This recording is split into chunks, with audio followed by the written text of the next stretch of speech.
You're listening to the Morphology Podcast.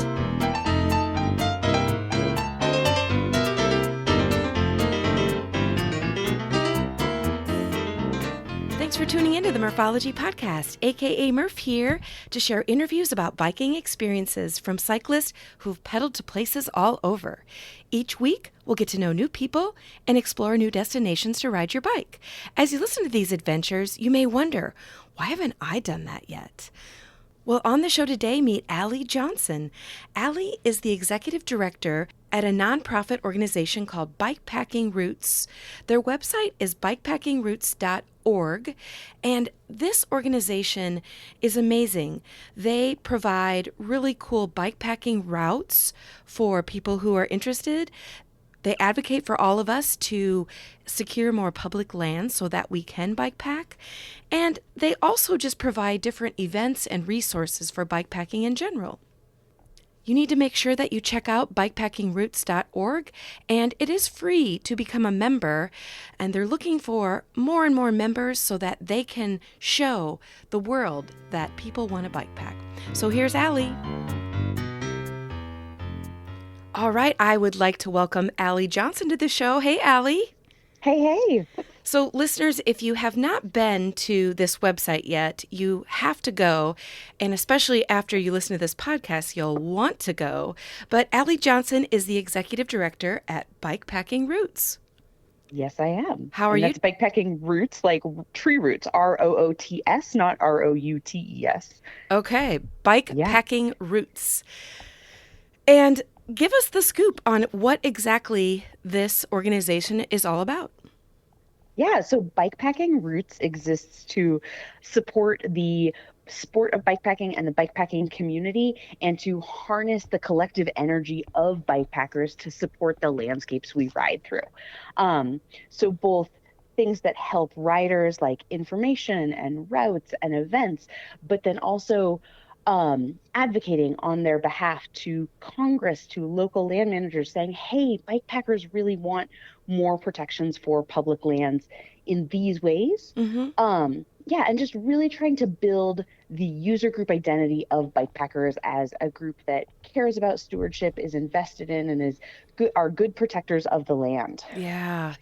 And anytime I'm out bike packing, it's definitely obvious that people who also bike pack are very like-minded in let's keep the environment the same way it was before we got there, all of that good stuff. So it's nice that, we have an entity like Bikepacking Roots who's kind of supporting that. Yeah, thank you. And are you a nonprofit? Yeah, so we are a 501c3 nonprofit. A little back, we're entirely member supported with a few amazing business partners on board. Yeah. Okay. Yeah. And tell us like the history, like how, was somebody back in the day saying, I love bikepacking, we need more support, let's start an organization, or how did it start? Great question.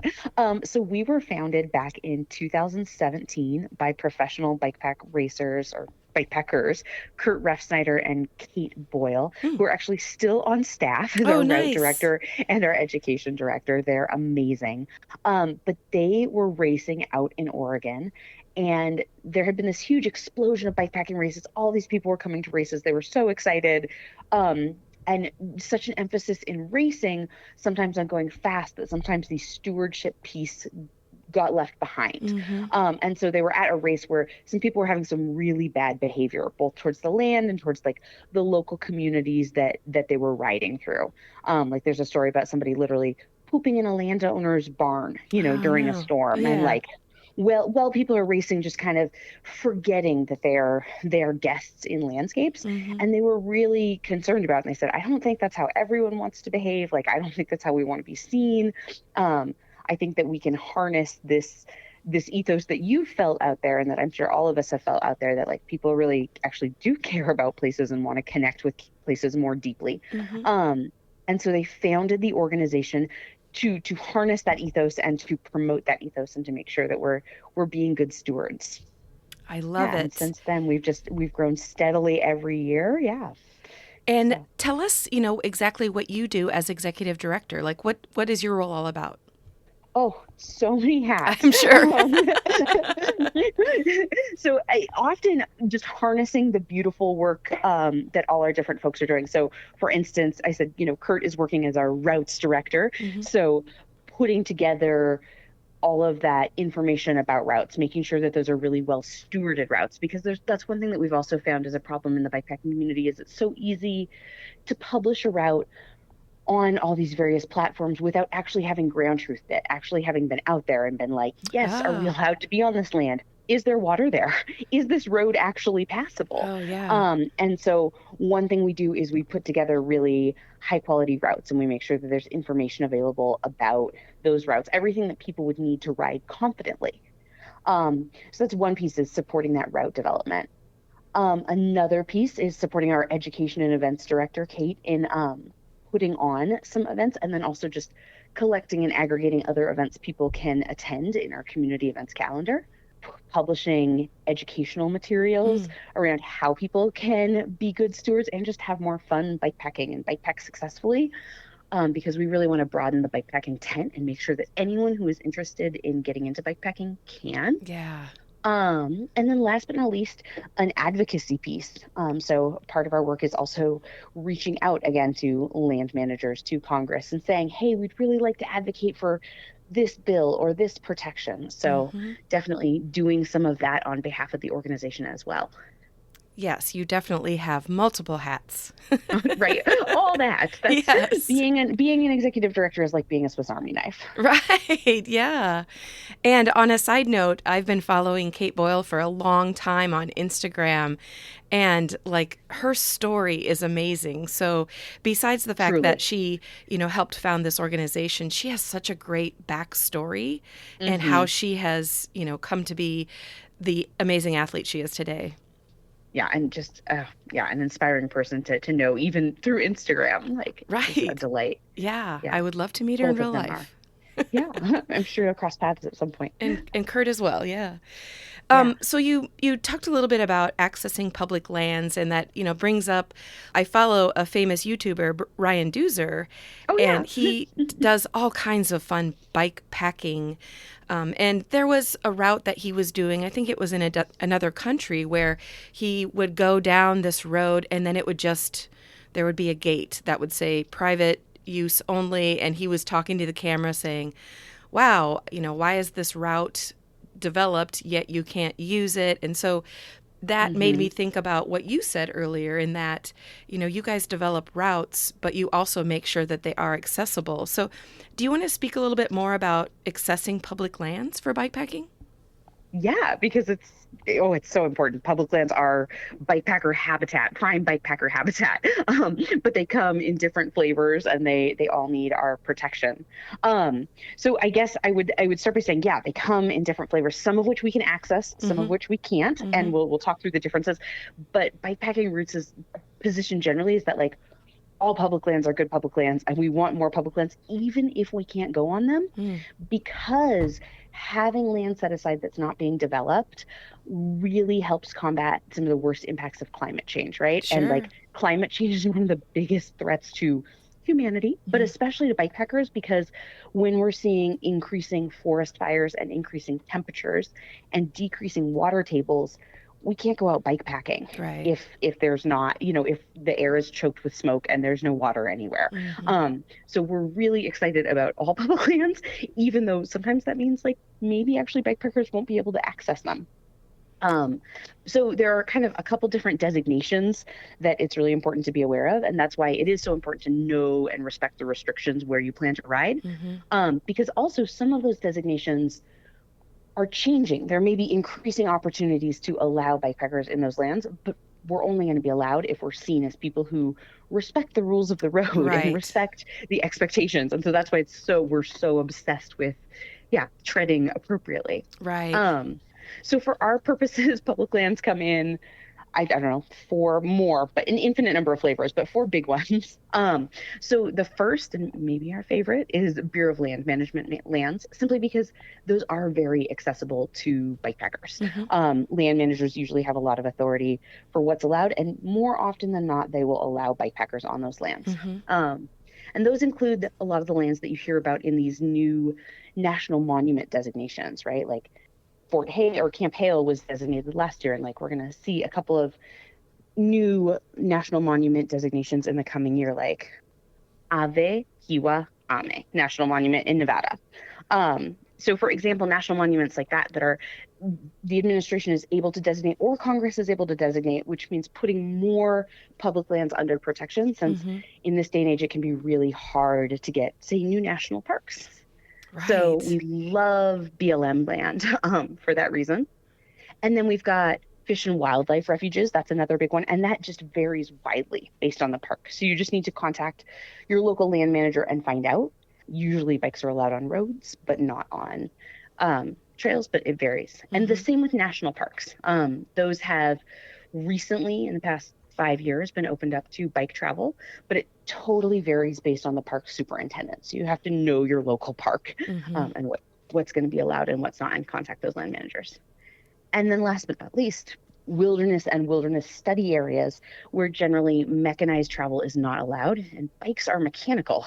So even though they're not motorized, bikes are generally not allowed in wilderness areas, to the extent that, maybe people have heard stories about like when people do the Arizona Trail, the racers actually have to disassemble their bikes and put them on their backs to hike down through the bottom of the Grand Canyon and back out, because like you can't even have an assembled mechanical device that could be ridden. No way. Right? Isn't that amazing? Wow. Yes. Yeah. So interesting.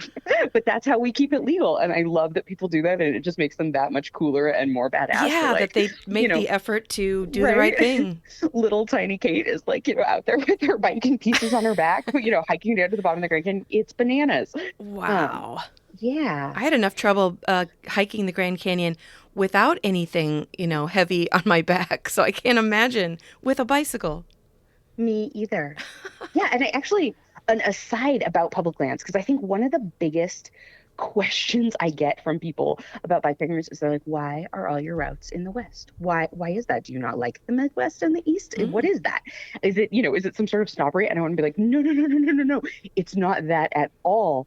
It's that there's more public lands in the West Oh, okay. because it was settled later. Uh-huh. So much more of the West is Bureau of Land Management lands.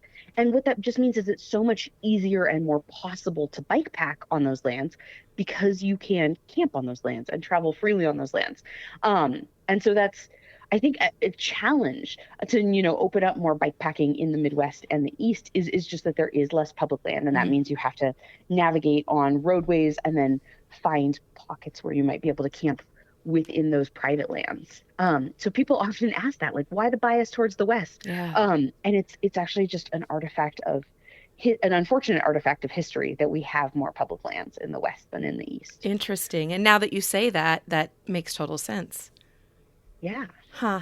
So, No, we would love more bike packing in the Midwest and the East, and that's actually things we are actively working on. yeah, and yes, Yeah. and as someone who lives in the Midwest, I would love to see more bikepacking routes. But I do have a question about, the whole public land use. Yeah. So I think it was, let's just say, 2 or 3 years ago, I was on a group and we bike packed through the San Juan Mountains.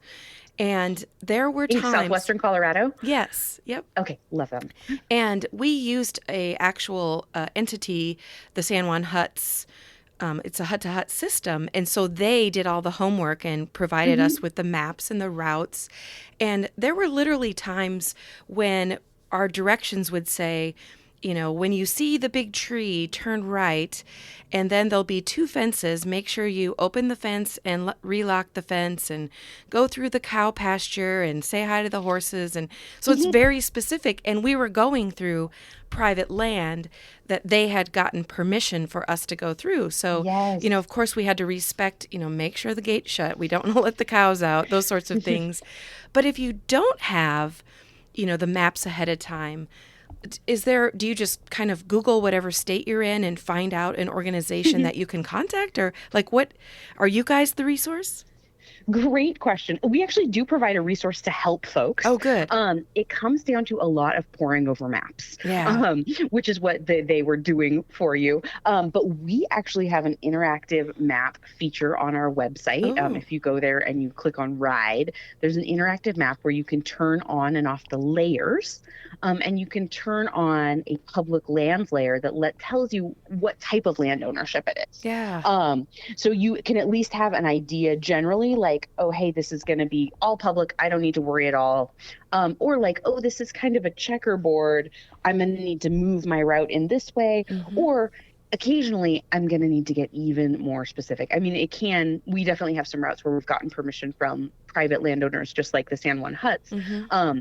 And it can be really complicated if you do want to cross private land, go looking up who actually owns that parcel. Right. But generally, if you can just get a general idea of like, this is where I could go, you can just avoid those private lands unless it's, critical. Yeah. Unless you're highly motivated to go in a very specific place. Right. So I already can say that that's a great resource to go to your website to find all of that, because somebody else, whether it's you guys or, the different states provided that information. That is a great resource. Oh my gosh. And that's actually just the tip of the iceberg for our interactive routes map. It covers the whole United States and it uses a ton of federal data. So like there's land ownership, but there's my favorite map layer is one where you can turn on the indigenous territory, like what tribes have historically lived in that area. So you can like be aware of whose land you're on. But there's also wildfire data where you can pull up like what fires are active or historic in that area and where you think the smoke might be. Oh, wow. There is precipitation and snowpack data where you can see how much water there has been compared to historical years. So you can know like, do I need to be more aware of whether or not there's water? Or is this going to be stupid muddy and my tires are going to be coated in peanut butter and I'm not going to be able to ride at all? So that is absolutely one of my favorite tools we have. Oh, I love it. Well, I'm going to skip ahead to that question because it's a good segue. So we're basically talking about your website, which is bikepackingroots.org. And, you just talked about the whole map features, which is amazing, but I know it's a one-stop shop for all kinds of things that have to do with bike packing. So do you want to get into a little bit more of what you offer on that website? Yeah. So a big part of it is the routes and those maps to kind of visualize the routes with current conditions. And that includes both Bikepacking Roots' routes. And then also we are going to be hosting more and more community routes and linking to other community routes that we really highly recommend.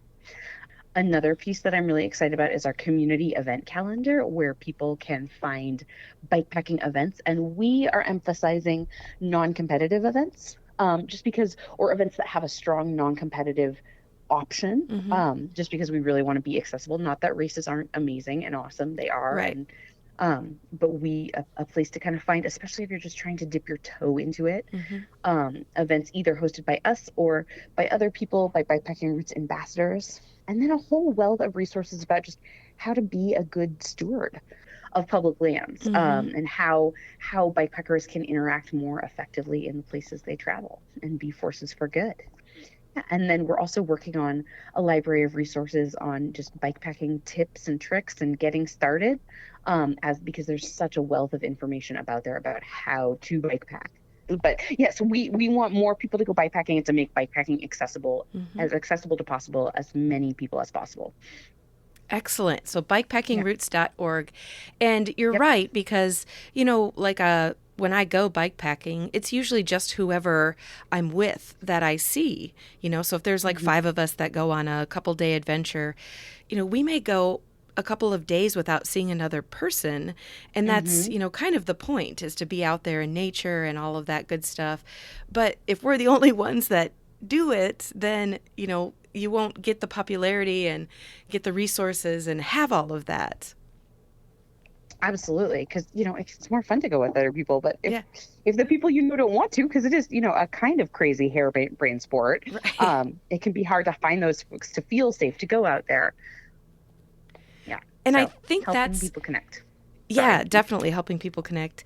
And we're talking about the phrase bike packing, and I've had plenty of people on this podcast to talk about bike packing and bike touring. But do you Hmm. want to maybe give us your definition of what bike packing actually is?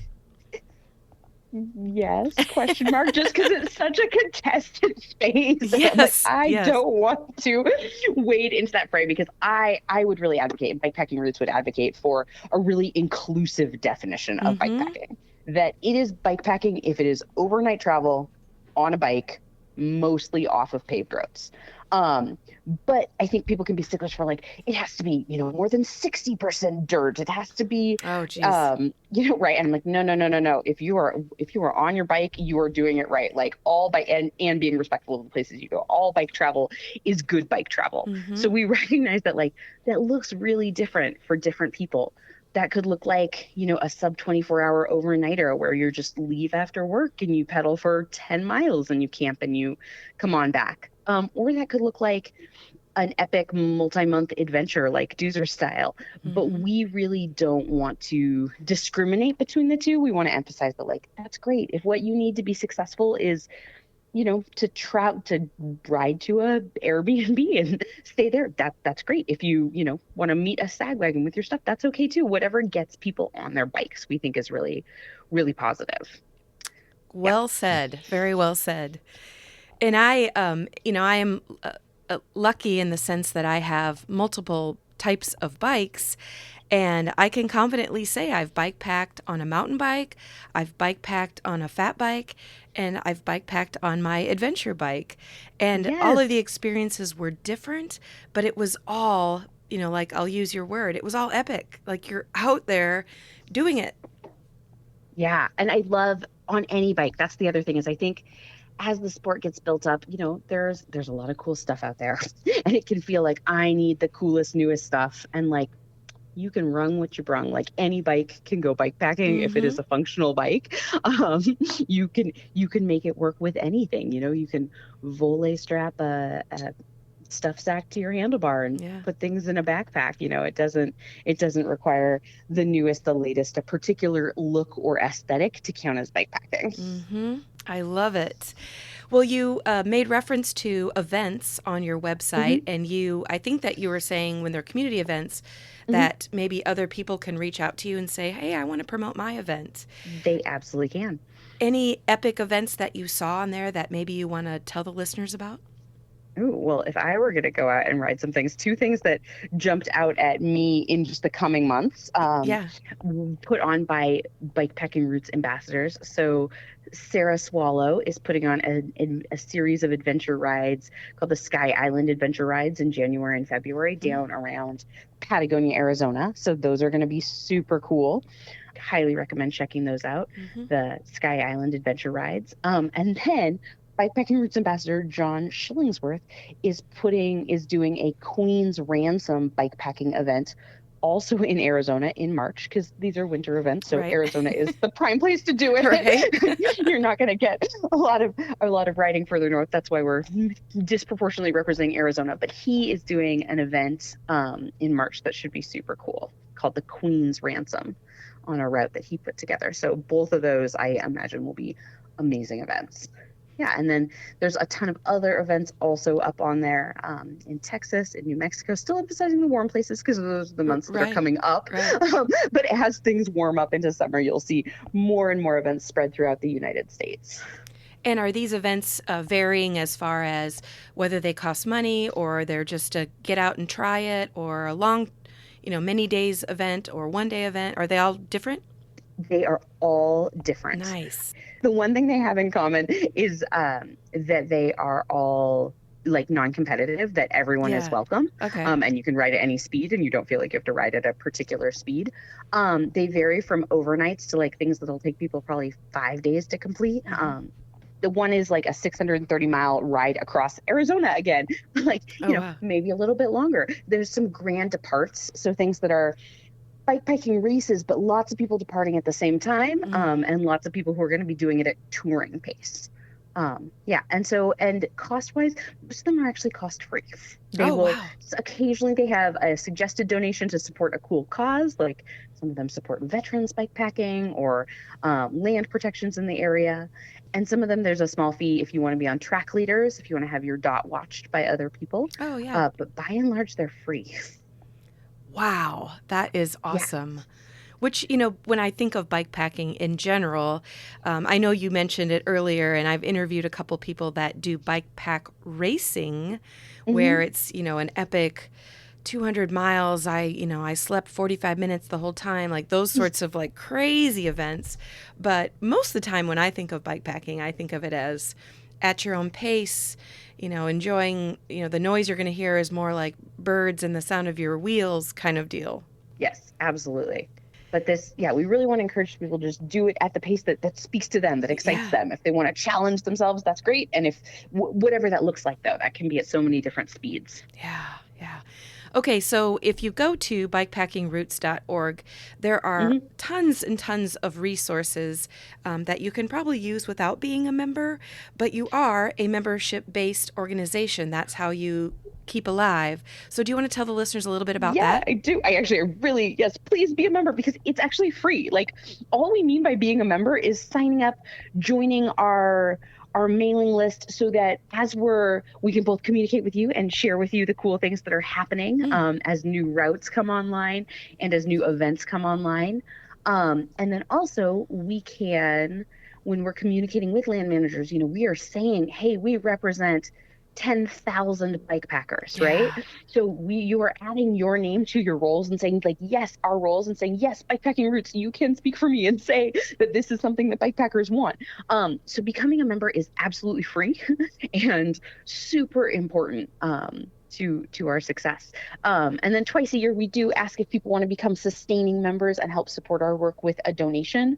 But it is so emphasis on accessibility about, what feels good to give and what is available there. But we don't have any content that isn't available for free. Wow. Okay. So everyone if you've ever bike packed ever, you need to at least sign up to become a member of Bikepacking Roots so that you can be represented by this organization. This is so awesome. Yeah. No, it's so cool. Well, any shout outs that you want to give before we wrap up? Oh, so many. I think some people who are really on my mind lately, though, to shout out are just all the people who did become new and sustaining members in our end of year 2022 drive. Thank you so much. And then I want to shout out our Pony Express route creator, Jan Bennett. Mm. They have just finalized and put together this amazing labor of love of a bikepacking route that traces the Pony Express route Wow. from Nebraska to Sacramento, California. It's incredible. It's rugged. It's historical. It's so fascinating.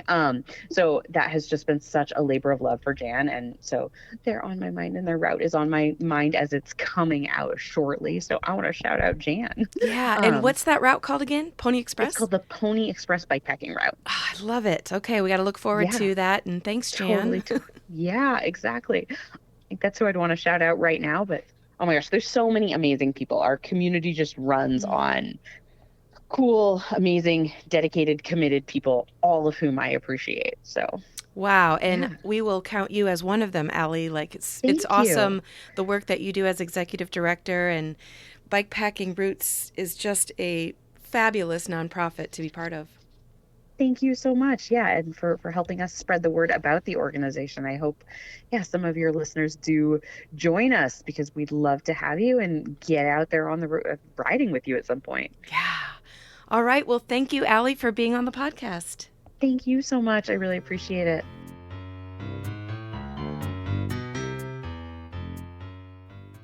Well, listeners, that's it for this week. Email me at murphologypodcast@gmail.com if you have a topic or the name of a cyclist you find interesting. Support my podcast at patreon.com/murphology and visit both my Facebook and Instagram pages for daily entertainment. I have more great episodes in the pipeline, so I hope you continue to be a Murphology podcast listener.